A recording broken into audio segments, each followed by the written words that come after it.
All right, everyone. Hopefully you can hear me. I'm checking that out as we go with my little sound check here. Seems like that or it's all turned down. Oh, I have myself muted, which is a good habit, by the way. All right, there we are. Yeah, okay. Another lesson learned. Hey, when you're a one-man band, that's the kind of thing that happens. It's unprofessional. I recognize this. I understand that, but it's who I am. It's all I've got. So uh, I have realized in the spirit of not being very professional, I like never give my name. I think I've only told people my name like 3 times at the most. So my name is Anthony Horvath. Um, you can call me Dr. Anthony Horvath if you want, but nobody does.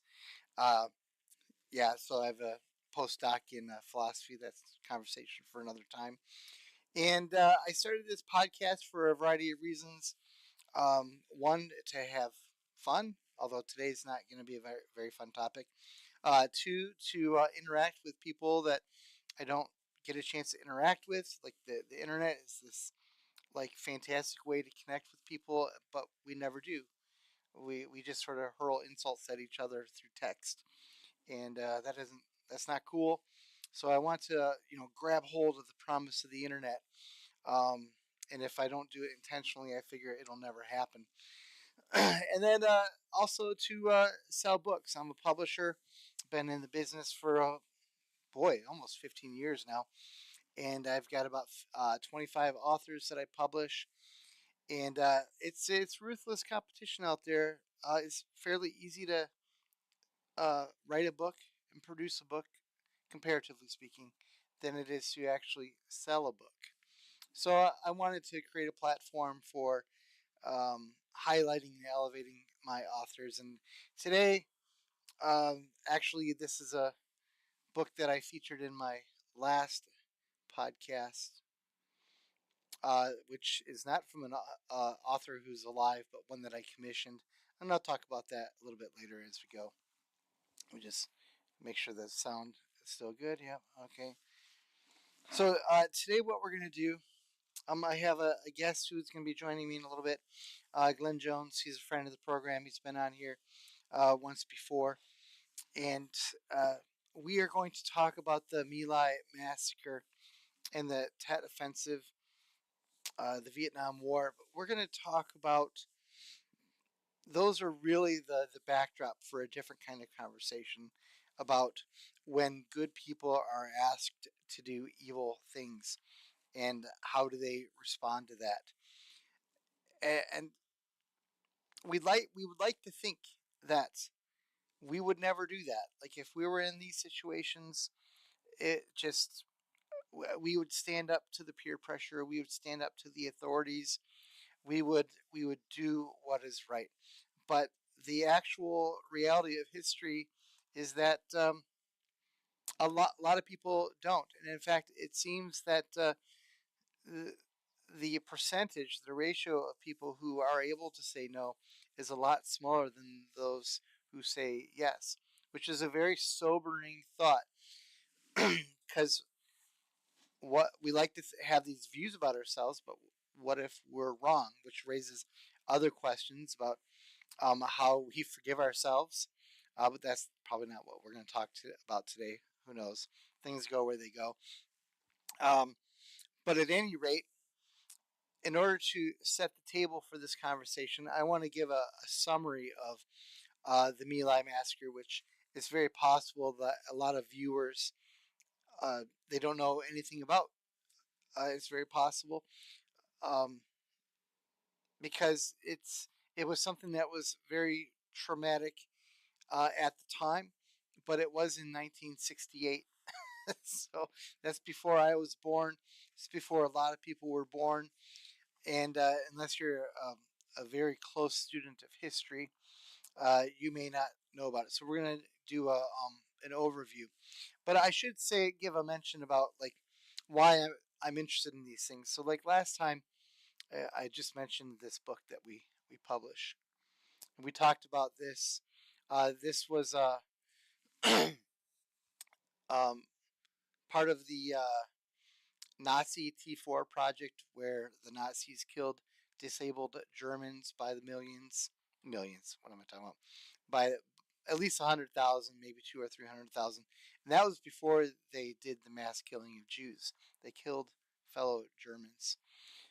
And so the thing is this, believe it or not, is an area of study for me. I study Holocaust. I study genocide, uh, because I don't want to be the guy who says yes when I'm asked to do something evil. And there's a variety of kinds of evils that are out there.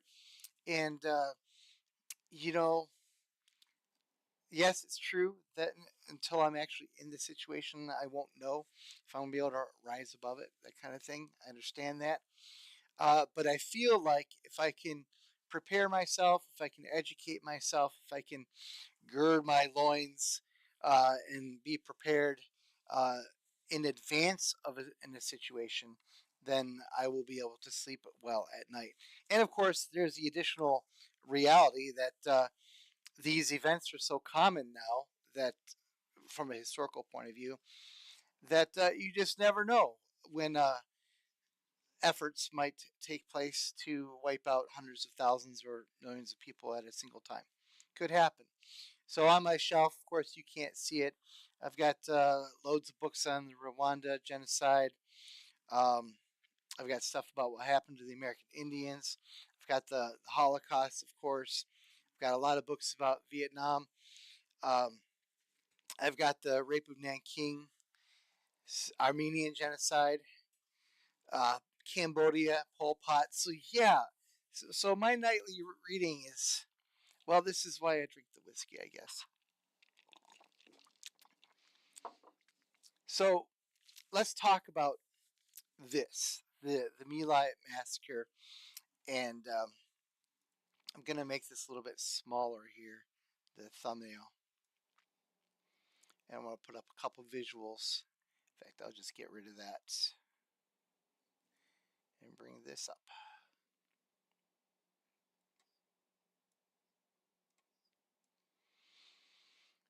Okay, yep. So in the top left corner there of this image, you see that kind of where in Vietnam this took place, and this comes from a book of several that I have on the topic. I'll let you look at it if you want to pick it up. It's pretty thorough. I like it. I should say that I'm not an expert um, on really kind of almost any of these. I know enough to be dangerous on all of them, but I wouldn't call myself an expert. And in this particular case, there's a couple commission reports, like the peer commission report, that I haven't read that. I've relied only on the secondary sources. So just so that you know that if I fumble over a particular factoid here or there, I hope you forgive me. And I'm kind of rambling on a little bit, but this is not chiefly going to be about the Tet Offensive and the My Lai Massacre. We're going to talk about it, but it's really the backdrop for that moral dilemma that we're talking about. There's lots of other places you can go, but in order to understand that moral dilemma, let's give you the background. So America was involved in Vietnam, um, coming off of possibly even overlapping a little bit when the French tried to take over Vietnam again after World War II. All the colonial powers kind of went out and tried to reassert themselves over their provinces. Uh, you might even want to call that the first evil. I mean, like the thing that helped set the stage for all of this. The French came. Uh, they had big troubles. They were fighting against a guy named Ho Chi Minh, who was a communist, which is, in my book, is a big strike against him. But on the other hand, you know, he's fighting for his homeland, and he's standing up against a colonial power who had no business being there. And anyway, one thing led to another. The French lost terribly. There's a famous battle, Dien Bien Phu. You may have heard about it. It's in Billy Joel's "We Didn't Start the Fire." If you want, yeah, if you've ever heard that little clip, listen again. That he mentions that. Then oh, and I don't know if I can pronounce any of these things correctly, so forgive me on that right away. So the French got pushed out, and then there was this time of turmoil where uh, Vietnam was kind of a civil warish kind of thing, but there were factions that were rising, and the Americans decided to throw their lot in and become involved in this, beginning with the Eisenhower administration and continuing lightly, discreetly, we'll say, with the JFK administration, and then the LBJ came in, and he decided, you know what, we should go to war. It's time to go to war. Let's really throw in on this. And at the time, this could have some modern relevance today. There was the domino theory that if you didn't stop the communists in Vietnam, where could they go next? Maybe they'll go anywhere. We see a similar argument in the Ukraine, right? Um, a lot of people have concluded that the domino theory in regards to uh, communism in Southeast Asia doesn't have a whole lot of merit, but they believed it at the time, and that's the important thing. Anyway, LBJ, he went in on this, and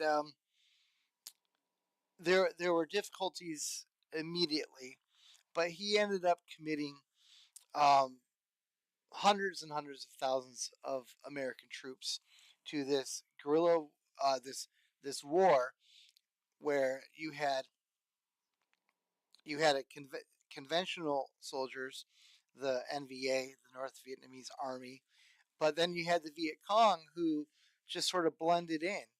And so when the Americans came in, they were used to conventional warfare, and they would have loved nothing than to know that there are your uniformed enemy right there. Okay, now put an airstrike right on those.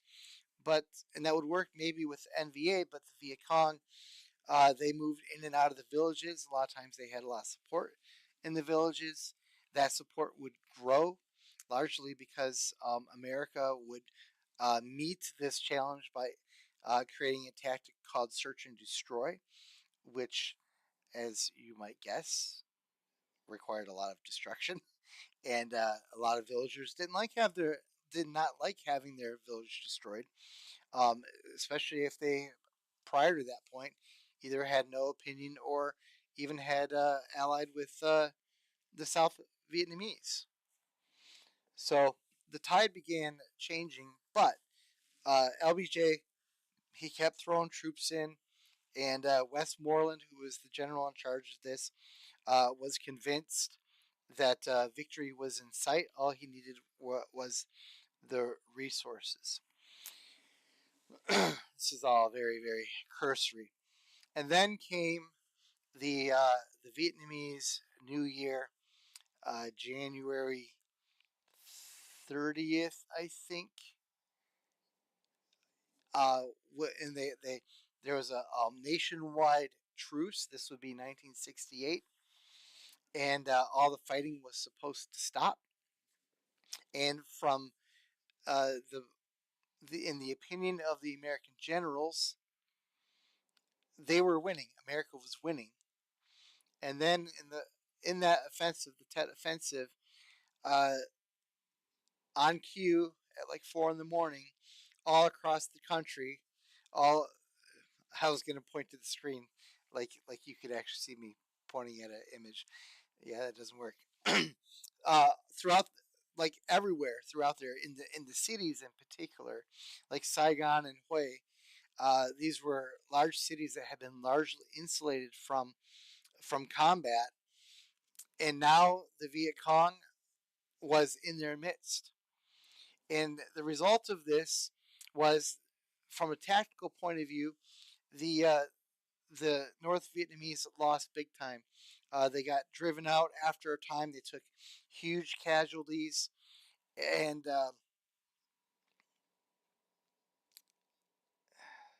it would take them some time to recover from that. But their goal was not to have. Um, they didn't really think they were actually going to be able to take Saigon, for example. Their goal was to accomplish what they did, in fact, accomplish, which was to show the American general and the American people that Vietnam was not going to end anytime soon. And some people believe that Walter Cronkite put the nail in the coffin when he finally went on in the news and announced, "Hey, this is a stalemate." I think there's actually a famous quote like, "If I've lost Cronkite, I've lost everything." Um, kind of in my memory. So the context of the My Lai massacre is that the Tet Offensive was at the tail end, the last few days of January, heading into February, and the My Lai massacre is going to occur. We're almost at the anniversary. It happened on March 16th, so we're only talking about 6 weeks between the two events, and it matters because the the American soldiers were feeling the pressure of knowing that the enemy's out there, but not being able to readily identify them. They were being killed. Americans were being killed.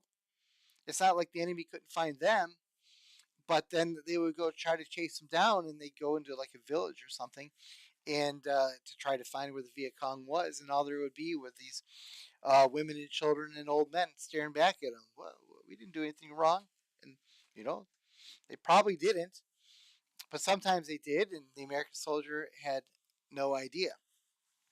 So, in the context of what's happening right now, is like all of the public morale in Vietnam has changed at this point, and American soldiers, the boots on the ground, are getting really fed up with this process. Now, let me just tell you just a very brief little bit about this company. It's Charlie Company of I think it was the 20th Infantry Division, but it's Charlie Company for sure. And they had only been in existence for 3 months. They'd only been in country since December. And so one of the interesting things about this tale, in my opinion, is we're not talking about a bunch of soldiers who had been in country for a long time and were just worn down because of that. They had they had not actually seen the enemy in any large numbers since they had arrived. And they were all relatively new, and everything that they really knew about the realities of in country did not come from experience, but what they had heard from other soldiers that they interacted with, and picking up the vibes from the media and things of that sort. So we're not talking about battle hardened group of soldiers here.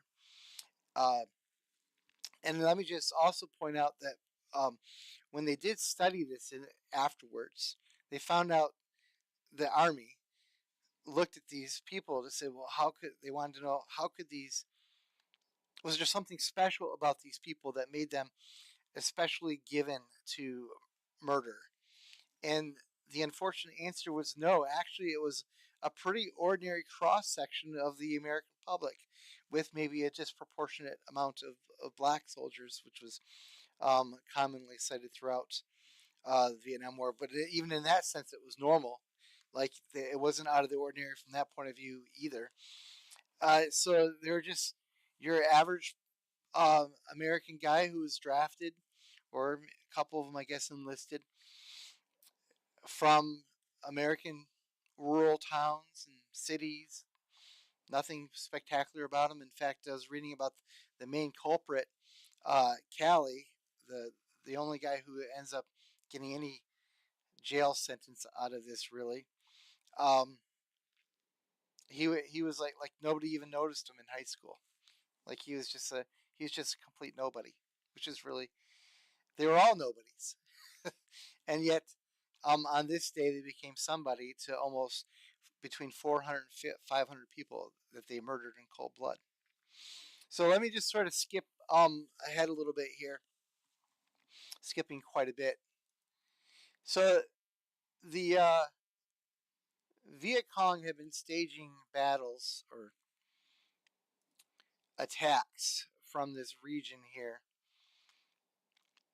And that little black splotch there that you see on the right side is where My Lai was. So let me pull up another picture here.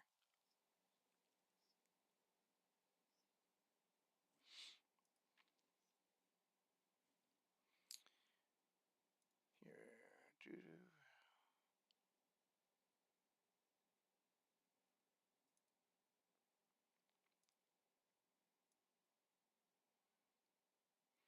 So one of the things I want to point out in this picture here, this image, and again these come from this book here, is that My Lai was actually sort of like a collection of these little hamlets, these little villages, and the the C company had actually just they had lost people. They had some of their own killed in this area, so you, from their point of view, they were under the impression that the only people who are going to be there, especially at the time of the day that they were going to come in, were hostiles. They had been told by American intelligence. I know, contradiction in terms, that that anyone who was good and sane and proper, they would have been out of the town. They would have been at the market or in the fields, and so anyone who was left should be considered hostile. But also because of the fact that the Viet Cong kept hiding among the the civilians, the uh, the people who were in charge of this, a guy named Baker. This is like the oh man, he was the I think he was a colonel. It'll come to me long after as I'm lying in bed trying to sleep. He was like the top dog of this particular operation. He was like, okay, let's not give them any place to hide anymore. Let's just wipe it out. And that command, fueled with the bitterness and the hatred and the fact that they kept dying, their people were getting killed and they couldn't find the enemy, and they go into a town that had just shot at them and they couldn't find anyone. Uh, they were just they were all primed to kind of interpret that command in the most brutal way possible. And the it just kept going. The immediate commander, a guy named Medina, he like riled them up, and he gave a briefing where he said he doesn't want anyone to be left alive, and the soldiers debated it amongst themselves and concluded he really means men, women, and children too. And so these normal, ordinary people, the next morning after the briefing, make this a little bit bigger.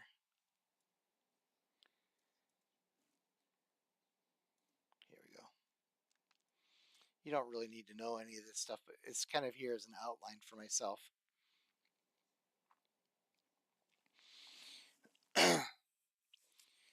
They landed on the left side. They split up. They began their maneuvers, and they went off into these little groups, and they just simply started shooting everything that moved.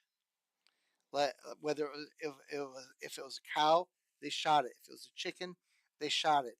If it was a woman, they shot her. If it was a man, they shot her. If it was a 2-year old, they shot it. The women first they raped, then they shot her, or they got in line. Literally, this happened, and took turns raping her, and then shot her, and then brutalized her in all sorts of ways. I have a picture here. The thing the problem with the pictures is so there was a photographer that was there because they thought this was going to be a kind of a major battle. Um, so there are pictures of this. I don't really want to show a lot of them. In fact, I'm not even going to show you the pictures. You go look at the pictures on your own. Anyway, your imagination is bad enough. They brutalized and disfigured the women. Let your imagination go with that. Um, And there was numerous times then there were some people, some soldiers who said, no, I'm not going to do that. I'm not going to participate. And Medina, the guy who was sort of on chart, the top guy who was actually on the ground, or Callie, the guy who actually was eventually convicted for this, would he sent those people out to guard the flanks. He just put them outside. But a lot of the people, the soldiers, didn't actually know what was going on. They knew their own little glimpse of hell, but all they could hear was shooting from all over the place. But interestingly, they recognized almost immediately that all the shooting was from Americans. So no one was shooting back. And so as these small groups proceeded to go into the My Lai area, they they started processing it and were saying, okay, why are we killing these people as if it's these civilians? It's not like we're afraid they're gonna shoot us in the back because no one's shooting at us at all. It's only us that are shooting, and there were people who resisted, but then Callie came and he said, "This is an order, direct order, kill, kill, kill. You've got to do it." And at one point, in fact, I'm gonna show you this here because this is kind of the setup here.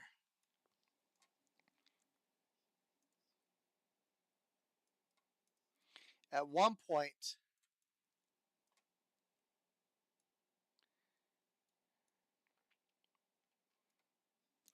if you look at that, the second paragraph, the last sentence, Callie. So load your machine gun and shoot those people. I think these are the bunch of people who were in a ditch. Um, and Maples shook his head and replied, I'm not going to do that. So then Callie turned his M16 on Maples as if to shoot him there and then. And Maples was shocked. People interceded and Callie backed off. So, from the point of view of the people who were resisting the orders, like there was an actual threat that they might be shot by their own leaders for doing this. Not that it seems from any of the accounts that they needed a whole lot of encouragement. But for the people who protested, they were walking on thin ice. And in fact, when this all would come to light later, um, a lot of these people were afraid to tell their story because they were afraid that one of their own would throw in a grenade and kill them. So yeah, so poor Glenn, he's been waiting for me to finish this wrap up. It's such a big topic. Um, but so I'm just gonna kind of jump. Use your imagination. This is the area. 400 to 500 people were murdered in cold blood, put into piles, put into groups, put into ditches. Uh, Even at the time, some of the soldiers were saying, this is like Hitler. What we're doing. This is like the Nazis. What are we doing here?" But either they walked away. Few tried to physically intervene until one guy named Hugh. Oh Lord, why did I suddenly forget his name? Hugh Thompson, I think. I'm just gonna read. Oops. This little clip from that same book. No, I'm gonna run out of time if I do all that. Basically, here's the deal. So Hugh, could someone put in the chat his last name? I'm blanking on it here real quick. I know I'll find it in Two Shakes of a Lamb's Tail, but Thompson. Yeah, I knew he had it close. He was flying above in a helicopter that had machine. He had a machine gun team on it, and his job was to go in and identify where the Viet Cong was. But as he was looking down and flying across over this scene, all he was seeing were bodies of civilians, and he wasn't seeing any sign of the Viet Cong. He even took the time to like throw smoke grenades out to mark where civilians were injured, thinking that American soldiers would come and give them aid. And then he'd come back in another pass, and those civilians had been shot dead. So uh, finally, he sees this about to happen in real time, and he's pieced it together. He's furious. So there's a small group. It sounds like about 5 or 6 um, Vietnamese who are kind of running for their life, and they're being chased by Americans. And he puts his helicopter down right between the two groups, and he points. He orders his machine gunner to point the gun at the Americans. So this is like we've got two times where Americans are threatened by Americans in this. One, the guy says, "You either shoot those civilians or I'm going to shoot you." And in this case, to save the civilians, this guy is prepared to shoot fellow Americans. And there's a quote, I have it. He said, "Yeah, just if they start shooting, you mow them down." So the American soldiers decide to go. One thing leads to another. They save those guys, those Vietnamese. They bring in other helicopters. And then word begins to rise to the top about this massacre in progress because they can hear the radio chatter. And finally, the order comes down from someone pretty high. Baker probably also. Hey, whatever's going on down there, um, it doesn't sound like the Viet Cong are the ones being killed. You need to stop it. You just need to stop it. And then that was more or less the end of it. And it would have been quiet. This is the other side of this that I wanted to talk about today. Everyone knew at the time how horrible it was. Callie and Medina each thought that they were going to be executed for this, because things like people have been killing civilians in Vietnam for a long time, but this was a singularity even by these standards. Apparently, they thought they were toast, but the higher ups, they covered for it. They covered it up for a whole year until finally a couple of brave soldiers put it together, did the interviews, produced the evidence, and made it public, and then all hell broke loose. And it was only then that there was an investigation and a trial, very reluctantly. And in my opinion, a lot of these people should have gone to jail.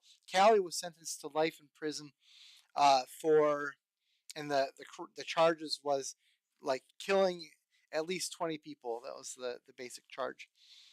But he only served like 3 days or something or another, and then Nixon resentenced him to only 3 years under house arrest.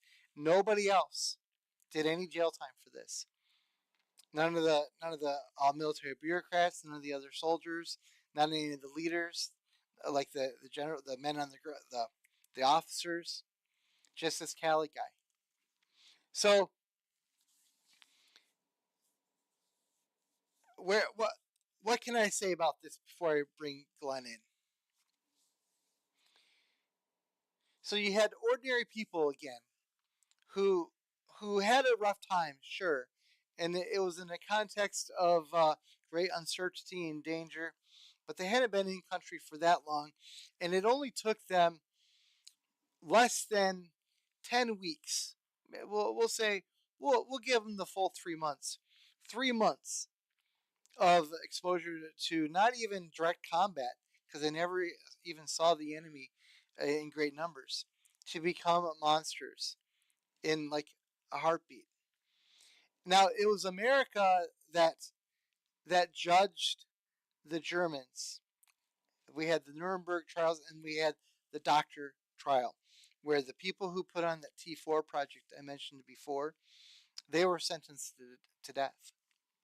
But when America had a similar horror story, there was no Doctor's trial, there was no Nuremberg. There was great efforts to cover it up, and they almost did successfully cover it up. But even when it came out, the only thing that happened was one guy was under house arrest for 3 months. And at the time of this writing, he was living in Georgia, Cali, in a perfectly normal life. So, what do we do with that? Are we really as moral and strong and stout as we think we are? Well, I think it's time now to bring in Glenn. You've heard me talk for too long. I can't even stand it myself, so I will keep this map handy. Glenn, I'm giving you lots of time to get ready. Hope you're going to be smiling at me. There he is. All right. So, Can you so hear me? yeah, we'll find out 1 second. Okay. Yep. Yep, there you are. That's good. Okay. Yeah, okay. So, first reflections. What is your first impressions out of all that? Well, this was just a good providence that my wife and I were talking about. She had recently seen a recounting of the Milgram Mm, experiment in Yale. You familiar right? with that one? Yeah, yeah. Yeah, and so I was like, well, there you go. This happened in 1961, right, where they had what would you call it, a test group of 40 participants who didn't know, they were actually just in an experiment, and they were asked to progressively shock people, right? Right. The final voltage was something like 450, and it was marked triple X danger. and and the summary, and I went and verified some of that. It looks like about 65% of participants went all the way when given by an authority figure. Right. That's going to be an important part of this, isn't it? The authority Pull, figure. pull. That's right. Pull the last button. And at some point, and then of course nobody's really getting shocked, but at certain points, at a certain level, the participant could no longer hear responses from the persons who were fake, Yeah. basically Right. faking the pain. Yeah. And they kept doing it, right? Mm-hmm. So 65% just kept going. So that's one of my initial responses was, um, you know, we can talk about who should have been uh, charged and consequences that should have been doled out, but it's very important to consider what the consequences are of following your authority figures Right. with, I would say, without necessary um, conscience training and and Well, I think I know what you mean by that, but can you elaborate? yeah. Yeah, so another story that came to my mind in all this was, I had his name over here pulled up. Desmond Doss. Did you watch Yeah. the Hacksaw Ridge movie? Yeah. Good example. Right. So Yes. he was like the first conscientious objector in World War II. And if you remember, he was a Seventh Day Adventist, and he was a pacifist. Right. He Right. he would he believed in no violence, um, which in his conscience he couldn't do. I think he became a medic in that situation. And of course, the movie's very was I think written directed by Mel Gibson. Did a good job of portraying his heroic efforts to save all the men on that ridge, Right. even though he didn't have any interest in or ability to kill anyone. Right, just taking man after man after man off that ridge to save them. And so you do have, I mean, like you did recount that there were individuals Right. who had that conscience, Yeah. right? Yeah. And they were put what on the outliers so that they Right. basically were free from the horrors that were going to Well, transpire. But the go ahead. the there were some that absolutely refused, and Yeah. they were sent out. There were others that were horrified that participated in smaller ways, but they Mhm. sort of eventually kind of dribbled out. Like, so they Yeah. they got to see it all, but Yeah. they stopped killing. Yeah. And another thought I had, and I didn't go look because obviously you're more of the expert on these situations. But was this story part of the narrative that led to all the hate for the soldiers coming back? That's my impression. Uh, Okay. it seems to be. Um, Trying to think of if it was in this book or no. I have another one here, Hmm. which talks about just that year. And Okay. there's actually polling. There's a chart with the polling in there, and it actually shows that uh, pretty much across the spectrum, with Democrats kind of being skewed against the war, but more or less across the spectrum, support for the war.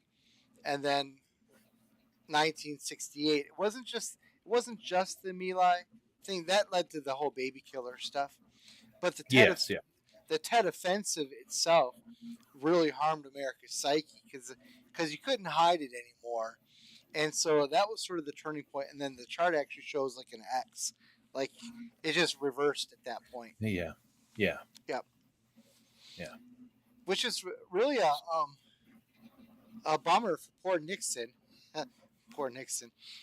So this Hmm. forced uh, LBJ would he probably had already decided he was going to not run for re-election regardless of this event. But Hmm. it was I think in April or May. He said I won't seek another one, and then RFK would be assassinated shortly after that, if I remember correctly. Um, Yeah. but then when Nixon comes on, he's going to end the war, right? But then he gets saddled. It's under LBJ. There's no mention of this story in the press, but under Nixon it comes out. So he's the one who now looks like the bad guy, even though. Mhm. And then he did what Nixon always seemed to do, and that's covered up, which Yeah. which was, in retrospect, kind of not a good trait to have. Yeah. Did you like me grow up listening some to was it G. Gordon Liddy's talk show? No, You I know, know who back he in the is though. Yeah, Rush Limbaugh days and yeah, stuff.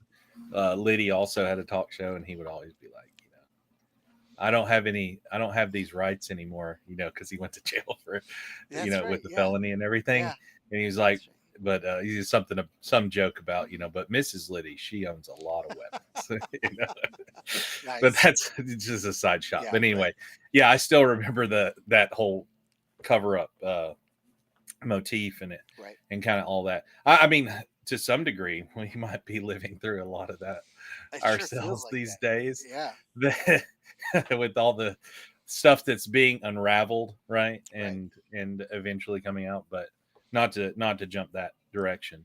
So, was there some? I was trying to think if there was something else that I was remembered. The only other thing, and we can go wherever you want with this. Yep. There was, you could say that there's a sense in which the 60s, I mean, they really did represent the beginning of America's decline, if that makes sense. So, I would. I don't think you're wrong, but I think that what yeah, everyone could agree on is that it it utterly changed the trajectory of the country at a moral, spiritual, and a morale yeah, and self confidence yeah, levels. Clearly. yeah.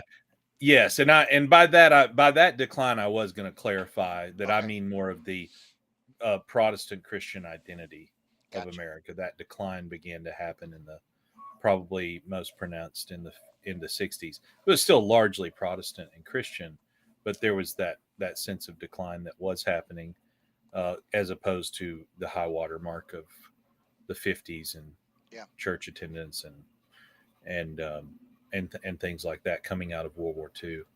But um, if there's a decline, number one, there's a moral decline happening potentially in a lot of ways in the 60s in America, and that generation that grows up ends up going to war right Hmm. after, after the Great Wars, and uh, it's just interesting to think through just war theory. Yeah. That's another thing that plays a role in how I would have to analyze what all happened. Why were we in Vietnam, Right. and what point was there for us? I know you mentioned the domino effect. Yeah. I think one general historian that I looked at was saying that basically it didn't end up coming true, if that makes Yeah. sense. Was No, that it didn't. it didn't? And then the other thing they said was that rather than fighting for communism, the Vietnamese were really fighting for themselves Right. in that whole matter, which Right. I can, none of us should fault Yeah. them Right. in in that sense of fighting for their own people, from foreigners and invaders. But then there's the other thing is the standards of military codes that I thought of, Hmm. and just how do you have engagement with non-combatants, Right. and when does that break down? Because pretty much everybody knows those are hard and fast rules that you want to live by, um, you know Yeah. So when you engage in those things, and they went kind of out of the window that day. I think that really is a good segue into the problem of the the Milgram authority issue, right? Hmm. All these soldiers were trained in the uniform conduct stuff and the Geneva Conventions. Um, Not very much. I think I read in that book that they had like a 1 hour session on it, so it wasn't given a lot of emphasis. but Yeah. um, but as soon as they hit combat, though, their feeling was quickly. This particular company, and my impression is a lot of the soldiers, was that our enemy's not following the Geneva Convention, but we're required to. I don't think so. Like Yeah. there was that tension. So the people who had the job of reining that in were the officers, were the generals, right? That Hmm. it was it was not the soldiers. So the when the guys when Callie and Medina, they were afraid that they're going to be executed for this after this investigation, and then nothing happened, right? Yeah. Yeah. Not at least for another They year. were. Yeah, I remember they were afraid. Right. Yeah. Hmm. So Yep. what's the takeaway going to be to all the people who had heard about this? Obviously, the ones who had participated, but all the people who had heard about it, now they're just going to be like, well, we really can do whatever we want, Yeah. you know. So unless you've got a guy, a general, in this case Westmoreland, who's going to follow up and crack some skulls if he hears about these things happening, um, it's just going to happen, right? Hmm. Um, Yep.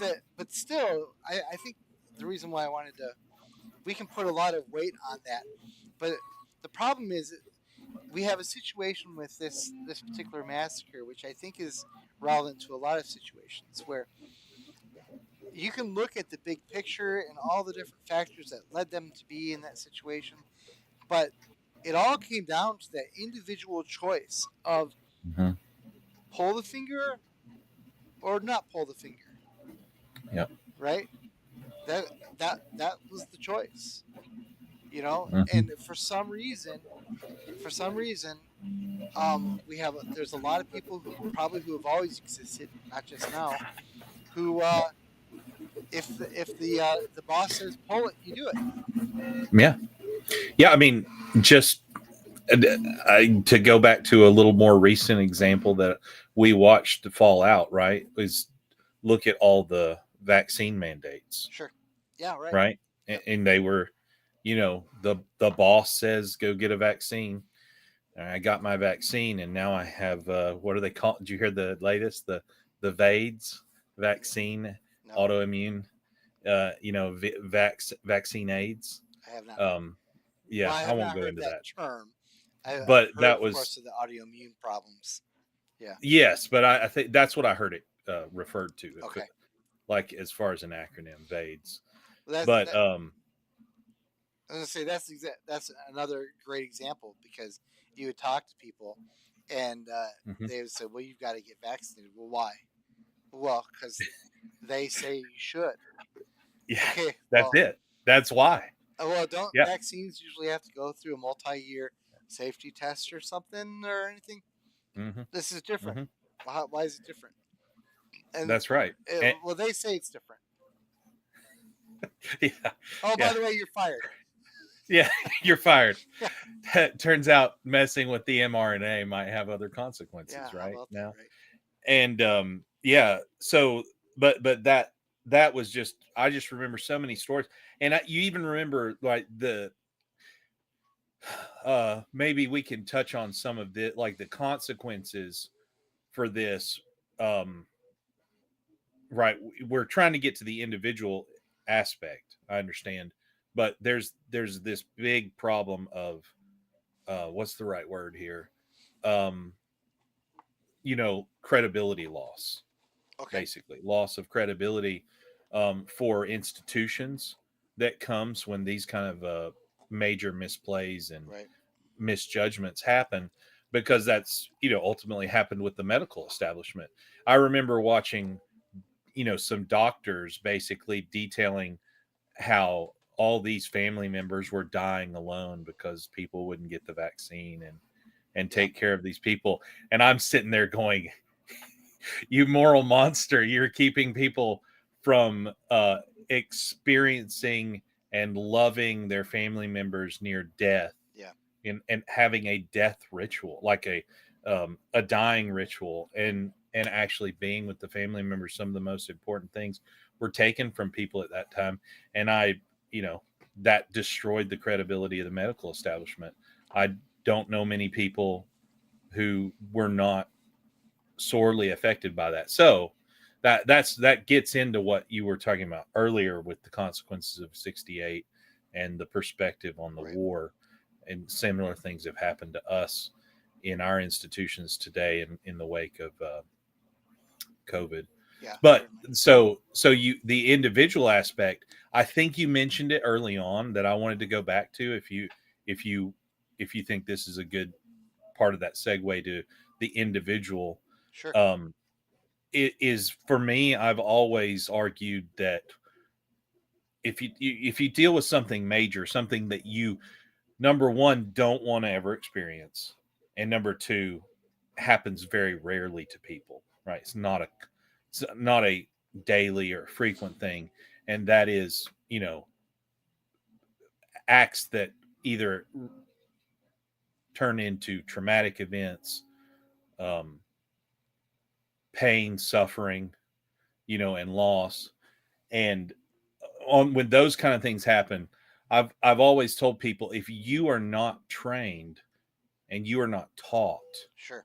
how to understand what takes place when bad things happen, then by God's grace, some people can make it, Yeah. but a lot of people lose it. Yeah. They're gone. Right. And so what I was going to say is, for me, before any before your kids get old enough, Yeah. you should be training your kids in conscience, right? And we Right. talked last time Right. about the order of loves. That's And right. you should be training your kids in how to love, how to discern when to love your enemy versus when to protect the innocent, right? Yeah. That those kind of things all have to be taught, because if you haven't been taught, and you're in the scenario like these men were in Vietnam, where they have, I don't know exactly when we realize that they've got tunnel systems, Yeah. but right, because that's why they're disappearing, if Yeah. I'm not mistaken. Well, it's part of it, But certainly. Yeah. yeah, part of it, and there's just women and children and non-combatants everywhere. But yet, at any point, you can die. Yeah. So it leads to this overreaction that even the higher ups did. And so all these men who are like, well, I don't know if I'm going to go home, they think, well, if we just wipe them out, maybe it'll change things. Yeah. I don't know what they were thinking to justify it. My point Yeah. being is that they they were not um, they were not, in some regards, those people were not trained in how to handle the situation beforehand, Right. and so all they did was take the orders. Right. That's really yes, and that's one reason why I spend so much time studying genocide, so that I can understand these dynamics in order to communicate them to others, including my kids. Now, whether or not my kids listen to me is really an open Here, take a question. drink. Yeah, an entirely different question. Um, and now, from what I can tell, uh, since they really dove into the lives and psyches of the people who did this, and we know that some of them were actually devout Christians who pulled the trigger. Right, right. Yeah. So, but from to your point though, from what I could tell is, there was no. I didn't read the. I did not read the reports, the psych reports of these people. So, this Mm-hmm. is surface level stuff. But like, I didn't get an impression that any of them sat them like any parent sat down their kid who's getting ready to go to war and say, "Now, son, you might have an officer who goes to tells you to kill a civilian. Let's Mm-hmm. talk about what you're supposed to Yeah. do." I didn't see kind of any of that hint of things. Last week when we talked about the T4 project, my guest uh, and I agreed that one of the important parts of being able to deal with situations like this is that you have to do it before you're actually in it. Like, you have to process what you're going to do Mm-hmm. before you're in the moment, because you cannot. So I'll put it this way, which is a little bit different than what we talked about last week. Mm-hmm. Like, whenever you go through any kind of a crisis, you find out things about yourself, right? Like, Yeah. you might not have thought, well, I would react to this in that kind of way, but then all of a sudden you're in it and you're like, oh, dude, did I do that? And it could be good or it could be bad. You could Mm-hmm. regret it, or it could be like, wow, I'm Yeah. really good. But the thing is, the situations that we're talking about are usually singularities. You've never been in them before, That's right. right? So, Yep. and obviously, you don't really expect to go out into the world today, go to Starbucks, and all of a sudden you have to decide if 30 people should die. you know, Oh, no, but that's right. Hey, but just to tease that out a little bit, yeah, I understand that not everybody in the war on our side were Christians, right? yeah, But you, as you said, you had devout Christians, and the whole aspect of discipleship and training, um, when it comes to those kind of one-off or very very rare um, life-threatening situations, um, when you do those kind of trainings and discussions, whether you're talking about your kids or um, friends in the church or something like that, if you have if you do firearms training or anything yeah, like that, right? That's a big part of the training that you go through to learn to be a better handler and a wielder of the Second Amendment right. sure, Um, but but when you consider uh, when things go wrong and when things go poorly, if you number one is principle is, do you know where you're going, right, as the individual if you die? yeah, um, and that, as for Christians, should have a large bearing on how you perceive and address things in the moment if you've worked through them mentally and done some at least some thought out training. Because Honestly, I think, I mean, some people might just lose it and they don't know what they're doing, right? You don't know when that's going to happen, but a lot of people, when the adrenaline hits, your mind slows down. You get it's the experience of extra time to think out what you're going to do, even though it might be just a split second. And in those times of trial, I think that you can't you should not discount the weight of training and um, thinking through and understanding truth and what is right before those things happen. Right. So if that makes sense, I'm Yeah. not trying to just ramble, but go ahead. I just I'm unprofessional. I forgot to turn off my radio. If anyone's watching, I'm a volunteer firefighter, so I have my radio on. Let me just go turn that off. That call wasn't for me. Just give me a second. Okay.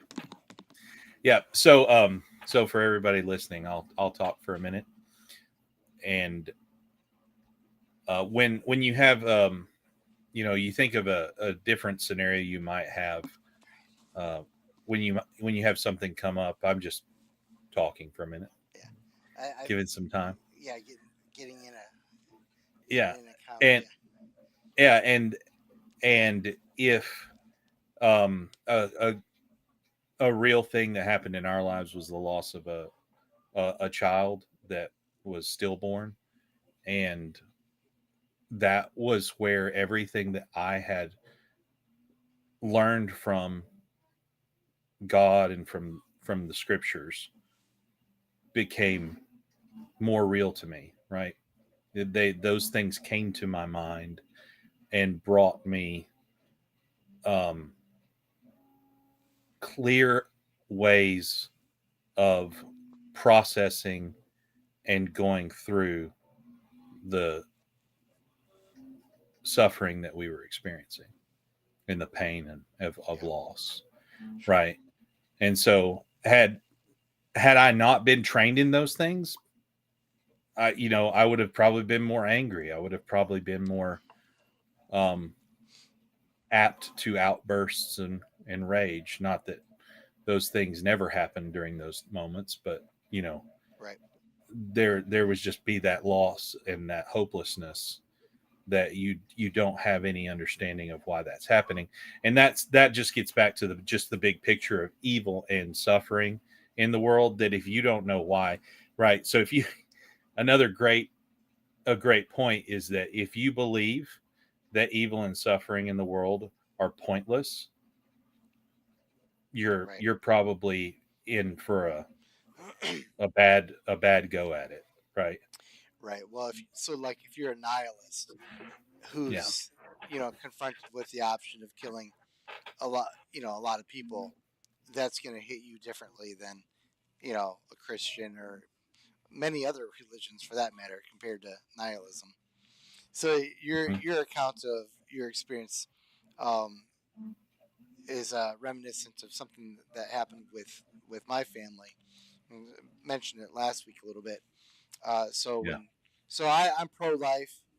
Been even when I was a liberal and an atheist, I was pro life. It was like the one thing, and I really can't explain the early beginnings of it. But then, Hmm. of course, when I became a Christian, it became even more entrenched. But I never perceived that I would be because of that. I never perceived that I would be in any kind of a situation where I'd have to actually decide to have an abortion. I mean, I Yeah. know I'm a man, folks. My wife, my family, okay. Um, but then when our daughter was diagnosed in the womb with a birth defect at the 20 Hmm. week, the doctor, about not more than about an hour later, in the second follow up, said, "Well, you do you want to end it? Do you want to kill it? Do you want to get rid of it?" And so here I am, a guy who had, yeah, I was firmly pro life, but never really imagined that I would ever have to make a choice like that, Hmm. or my wife would, and I'm standing next to her. Um, but it was because of that preparation But in my own story, I want to call attention to like the what happens to the individual psyche.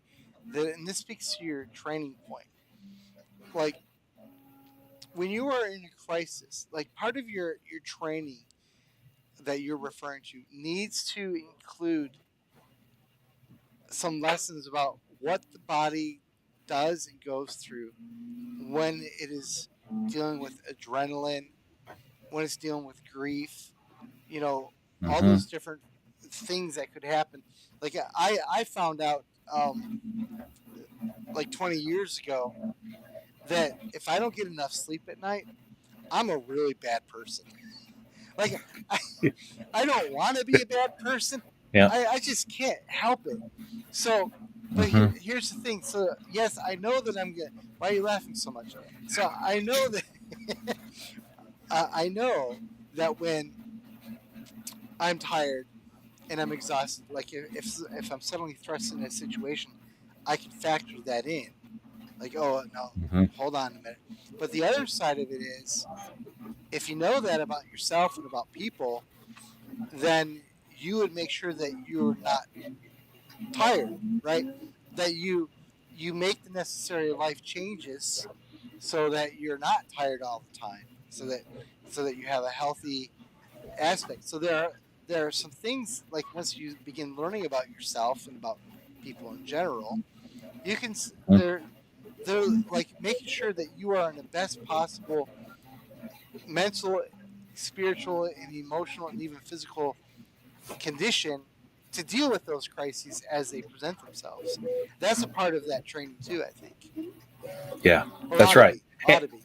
Yeah, and I'm gonna throw out a word that some people might have a negative view of, but I don't. I think we can have a positive use of the word, which is ritual. Okay. Um, Yeah. if that makes sense. Well, what a large part of what I'm arguing for conceptually would be a restoration of rituals in the life of the individual and the family, Sure. um, that that a lot of people like me grew up without very much ritual. It was, it didn't help probably that I was an only child, but I course corrected that. At least I got 5 kids now on my own. But the the aspects of ritual, uh, the positive use of it, right? We talk, I understand we can condemn empty ritual, right? Doing stuff just because you're told, maybe, right? Yeah. But meaningful and purposeful ritual trains the heart and the mind, I believe, and prepares you for how to respond to things and how to process things and how to live through those things. That's why I said earlier about, you know, the medical establishment stealing people's ability to go through the normal ritual of the dying Yeah. was one of the most heinous things, next to like abortion and some of these other evils in our society that I had seen in a long time. It So was yeah. just so outraging. So like uh, two things. One, I want to just take a second and say, if anyone has questions or comments, if they want to put them in the chat, be happy to respond to them. Now would be a good time to share them. But then, kind of like into what you just said, like because I agree with you on what you said, Yeah. but I can easily see that there are people who might watch this, if not now, maybe later, or whatever. Who'd be like, that's ridiculous.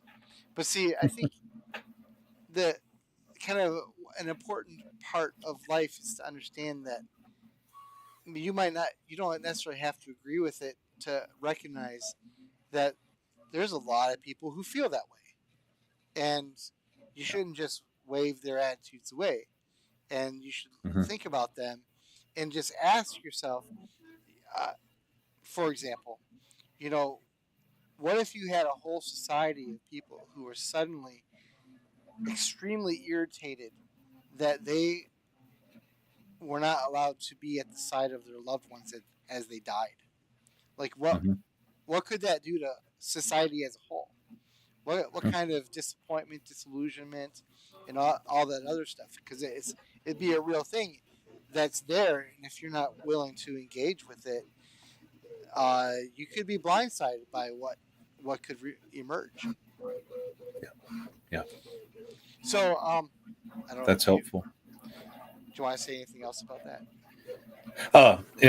I was just, I think that's a good warning, right? To where you don't want people who may not be understanding of what I'm saying, Yeah. right, or Right. what we might agree on and be arguing for here, to understand that there are real consequences when you have, I would call it purposelessness, right? Purposeless people, Sure. right? Because when you like largely, I think that's one of the main things we're dealing with in postmodern or even postmodern, whatever we want to call this society Sure. right Well, now. well beyond We're way beyond all this modern. Uh stuff. huh. And it's just a bunch of purposeless people who've been told they need to develop their own identity, right? Yeah. This whole question of identity is very individualized right now. I could say a lot of mean stuff about individualism, ism, right? Yeah. But as far as the reality of the individual goes, and not having a purpose for which you're living, and having to come up with your own, you know, that's just a nightmare waiting to happen. So Right. if a society or institutions in the society just decide to strip people of their ability or their right to have what we were talking about, right? Yeah. Rituals and meaning and purpose that are from the truth, right? From Yeah. religion and from God Himself, then you're basically um, opening that door to, I don't know if we want to hint at anarchy or potential wild swings of events from people who have had everything meaningful taken away from them. And it's not just oh, let's do everything on account of being safe, right? We Yeah. want to keep it, we want to keep these people safe, right? That's one of the biggest errors of our day is that fallacy of safety. Is if what when something bad happens, the politicians always come out and say, to what I think is foolish, um we're going to do everything we can to make sure this doesn't happen Yeah. again. Right. Right. You're Right. like, Right. If it saves no. just one life, Yes. so let's just Uh, throw everybody into a padded room because it'll save that's right. lives. That's Absolutely. right. Yeah. Only eating food with your hands mushed up. Right. That's right.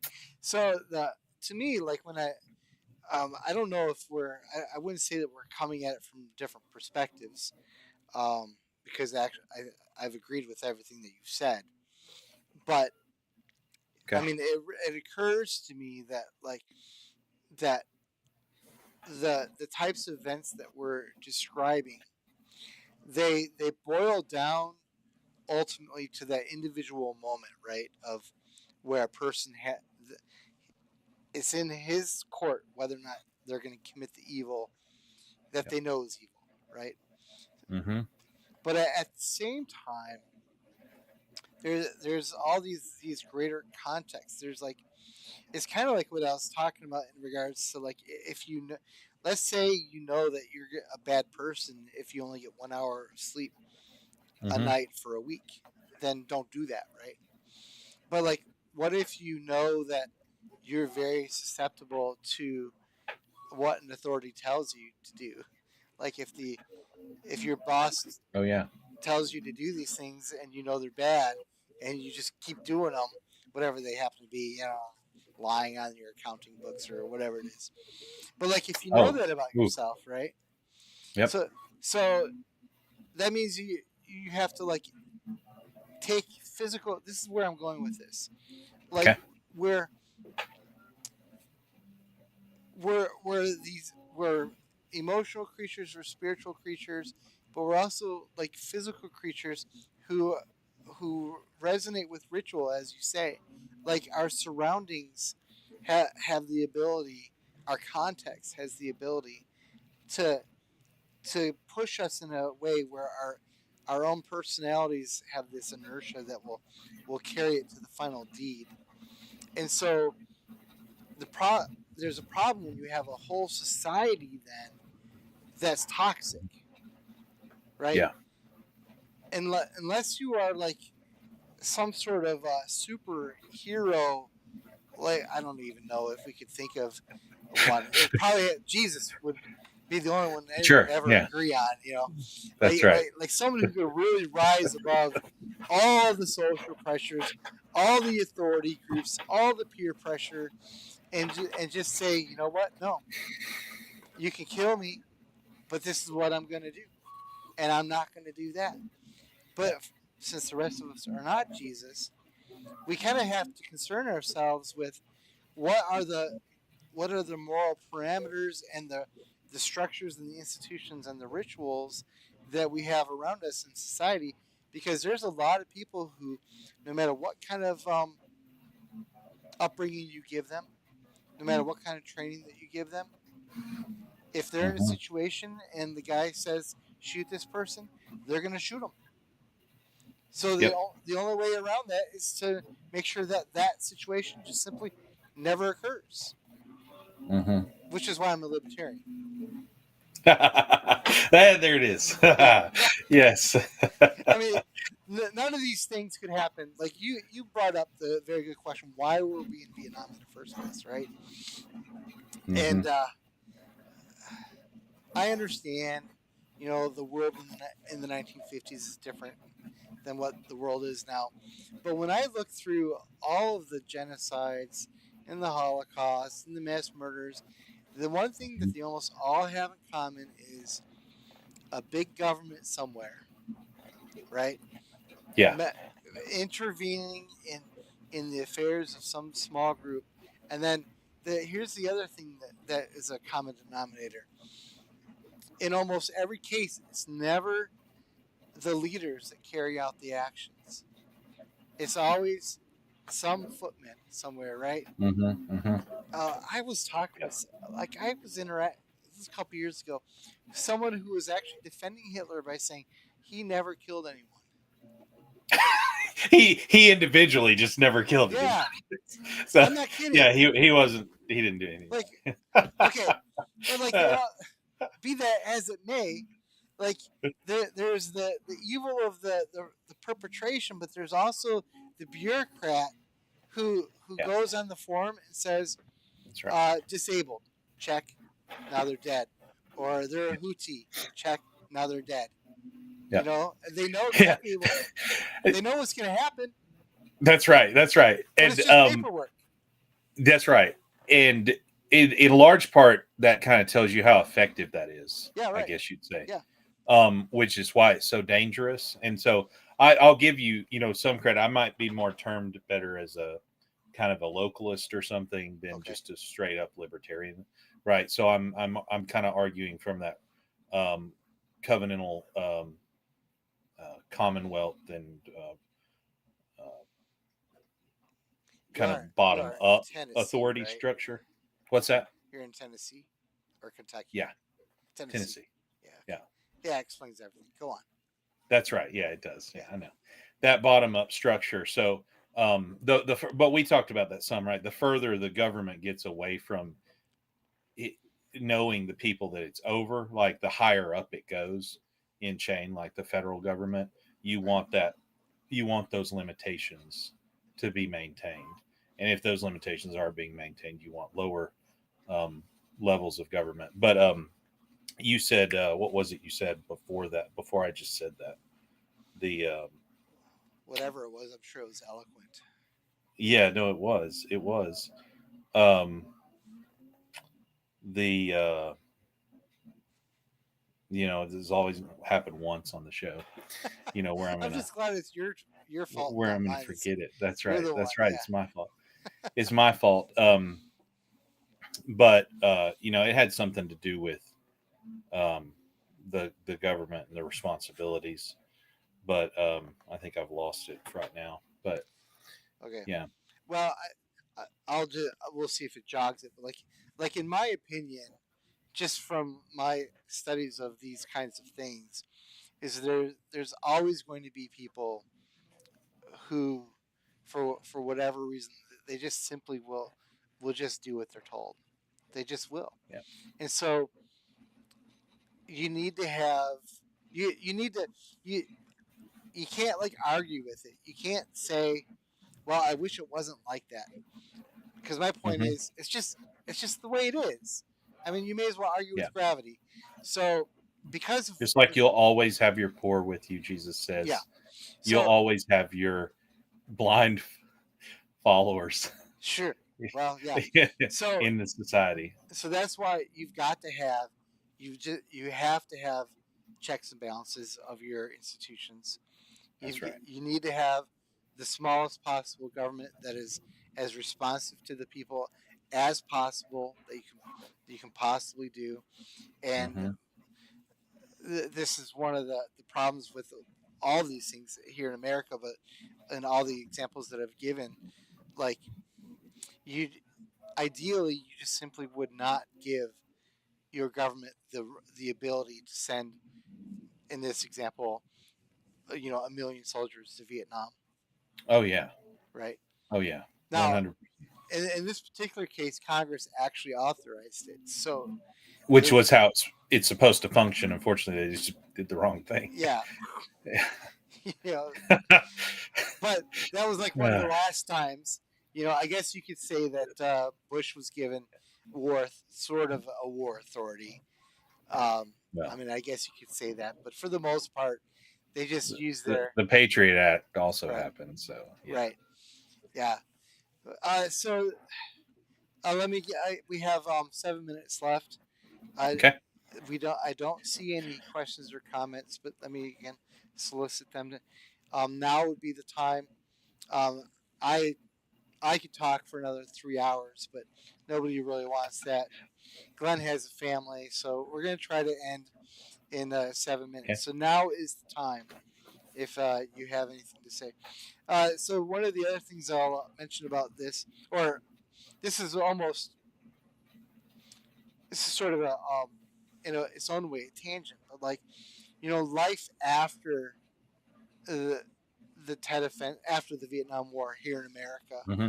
I mean, we've been living with the consequences of this. And if you were not even born until, say, 85, like this is the impact that the Vietnam War and the 60s in general had on the psyche of America might not be really appreciated.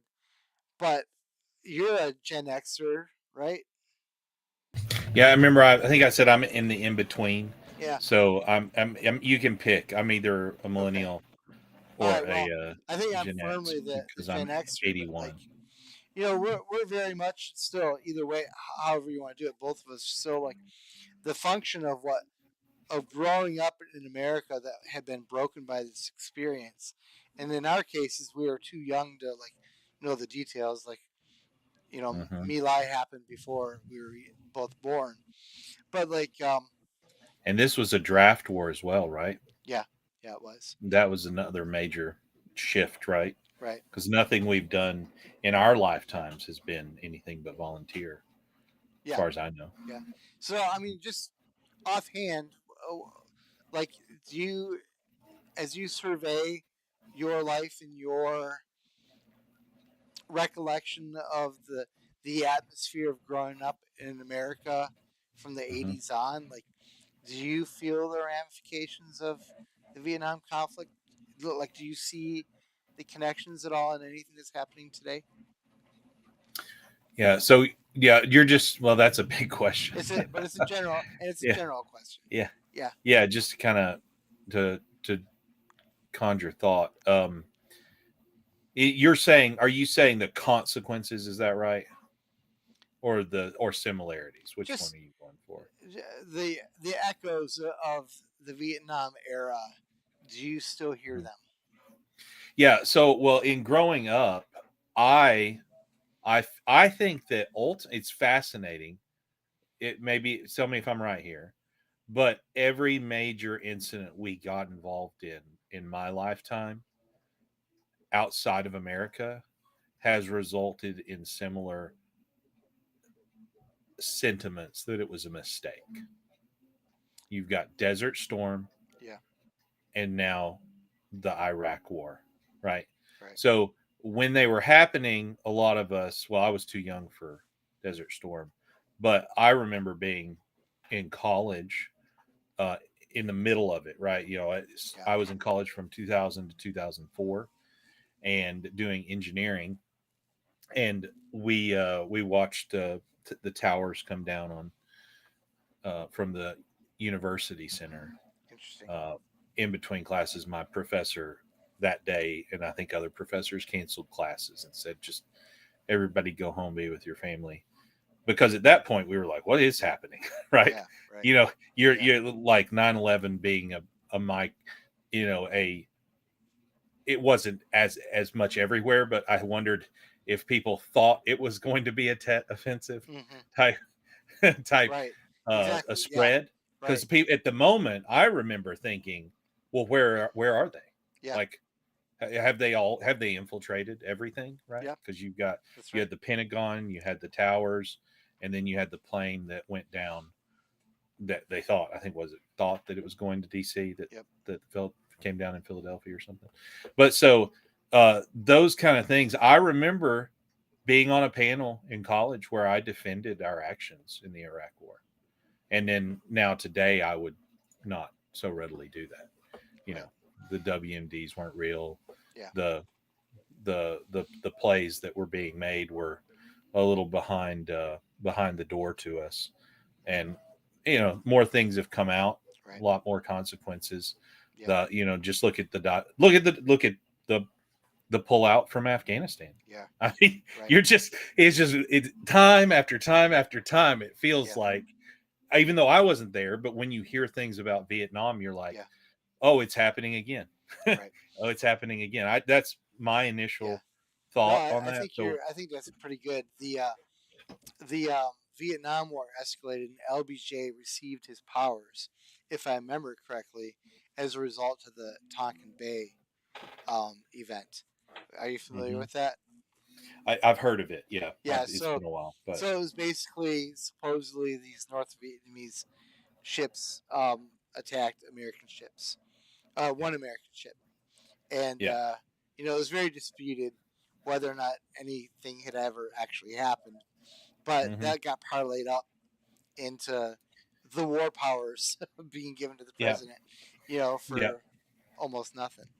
So for me, just to answer my own question, it does have um, an immediate relevance in regards to what's going on with like the Ukraine war, but in retrospect also with the 9/11 experience too, because from my reading of history, one of the Vietnam War included, um, one of the big problems of these conflicts is they just go on and on and on and Hmm. on, and it's actually, if you're history seems to say that if you're going to go to war, then man, you go to war Hmm. and you finish it, and then you're done with it. But when it just continues to drag on, then you just have a bunch of people in the country that you're at war with that are constantly, Yeah. they're able to surface and do whatever. And with World War II, I mean, does anyone view Germany and Japan as enemies anymore? No, No, no. right? Because we fought them to a complete and unconditional surrender. But we'll probably have to go back to the Middle East. Every time.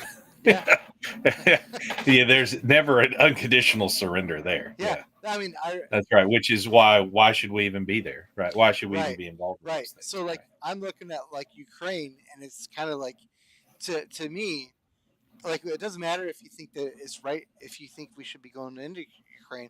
My position, Hmm. drawing from the Vietnam experience and even Korea too, is okay. But if we go in, then it's got to be all the way. Otherwise, don't do it. So that means American boots in Moscow, American Oh yeah, boots everywhere, yeah, right? and and in fairness, if we did face that situation, I think now with the current administration, then that might be the actual outcome, right? Because Well, that was if it what was didn't end up threatened. in nuclear war, but yeah, No, right, right. No, but that was what was threatened, right, in yeah, the first term, right, right, with right, Trump. right, right, right. He said, "Well, you're just watch your beautiful city of Moscow burn." Yeah, As right, the reports came out, I guess we can trust he said that, but you know, there's a sense in which, yeah, we're not messing around. This isn't. It's almost like a lot of these wars that were never going to end in our recent days were, to some degree, I often wonder if they were not, uh, I guess, perpetual training grounds for the military, like or to ways to make money for the and military. yes, Yeah, right, yeah, and just the mirror, but to keep up the apparatus right. so that if anything did happen, I'm not saying that that makes it just. I'm just saying Yeah, that there's all kinds of mechanics behind why, like the military industrial complex, why these things happen, that I'm not in favor of. But it's just like, uh, nobody needs to be involved in that kind of stuff, right, and that's what I would hope. It would be a war, be over, and be done, and we would right. move on, and we would work toward reconciliation. Because I think, I don't remember the details exactly, but I think I recall, one of the mistakes with World War I that led to World War II was the The Versailles mistreatment of Treaty. Germany, Yeah, yep, right, and how bad things got. right. And then of course there were other mistakes, right?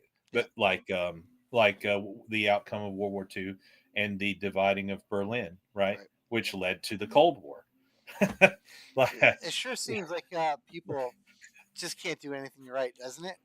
No, no, that's why I've said, like, the last century has been, it's literally, like World War I is 1910s, right? That second decade. Yeah, And so we've just finished, out basically 100 years, a little over 100 years now since all that happened. So to me, it's almost like this last century has been one big, but one big question of, are we going to learn our lesson? right. Which, if I'm reading you, is stop going to war. Yes, that's what I'm saying. Yeah, Please, yeah, yeah, please. yeah. I think it would be a fun topic sometime to talk to you in particular about the impacts of society on these wars from the point of view of what happens if you suddenly suck out all of the men Yeah, and they just die, and they're so you have generations of fatherless people, right? yeah, yeah. Growing up. But that's gonna have to be another day, I think. So, do you have any Okay. last comments? Because we are past the time. This has been very, very informative, and no, I appreciate you getting us to think through. I don't think people think about this very much anymore.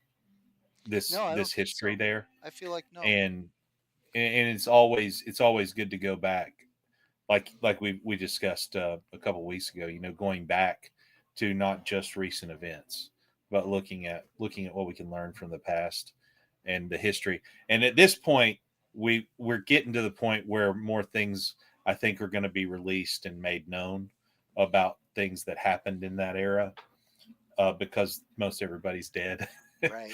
and Yeah. and you don't have to protect people anymore. But Right. but as that happens, we might be able to learn more lessons, Right. that have, get declassified and things like that. Well, one can I hope. hope. One can I hope. hope. Yep. Glenn, Good. thanks for being on. You'll be on again, I bet. Right. Yes. Yep. I Awesome. will. I really appreciate it. All right. Well, I'm gonna make you disappear, and then I'm gonna make a closing statement. And so Glenn's going away. Where is he at? Goodbye, Glenn. Oh, I hope that didn't hurt too much. Thanks for watching. I apologize that um, the summary of the My Massacre and the Tet Offensive was so surface level. Boy, man, there's just so much to say about it, and I'm not even an expert on it, and there's so much to say. I wanted to add one little uh, finishing point on just real quick that I think in some regards we are getting better at recognizing the how people respond to authority. We had the Milgram experiment, which Glenn talked about. But I know, for example, like our police officers are trained to recognize the adrenaline burst that comes in when they're in these situations, and how that can impact their actions. So I mean, I know that we're kind of onto that. So progress is being made, but I don't feel like there's enough conversation about what happens when a whole society sort of gets caught in what some have called a mass formation psychosis, or mass psychosis formation, something like that. Like where just the whole society, the reasons can be numerous, but usually the things they have in common are they're afraid, or they're hungry, or the economy's bad. You know, when things are going bad, the equivalent being if you're really tired, the people are gonna do things that they would not normally in good conscience do. So that's just the reality. So the goal should be to make sure we don't have a society that's like that. So, um, well, on Thursday, we're going to have the author Mikey DeMercurio back. He's becoming a friend of the program. He just released a book today, something something something dragon. I've read another one of his books recently. It was Adequate. I just winked because adequate's like actually a compliment in the submarine force. And if I don't say that, if I don't give that caveat, he'll freak out. But his book is adequate. Yeah. And I'm sure that this new one will be. He's going to be sharing stories um, of what he is allowed to say from his time as a Cold War submariner. So that's Thursday. Will be very interesting. Um, I'm not going to plug the whole idea of buying our books again. Just do that. Just go buy 1,000 of them. Be done with it. But I will repeat that I want guests. Even if you're a complete stranger, even if you're someone I haven't really talked to in 15 or 20 years, or never talked to at all, just known each other online. Um, I got just like I said at the very beginning. You know, our society is becoming fractured, and we mask it up over by the fact that we have the internet to connect us, but it's not a real connection, in my opinion. And unless we deliberately cultivate these connections, I think we could see new horrors, new terrors, new problems in our society. So we need to fight back against that, and I want to do that through this program. So buy our books, be a guest on the program, like, share, subscribe, hit the stinking freaking notification bell, and I guess that's it. Thanks for watching. I really appreciate it. And now the cumbersome process of turning this off, but not ending the stream before you've heard the last things that I have had to say. So I think the process is, yeah, click this button.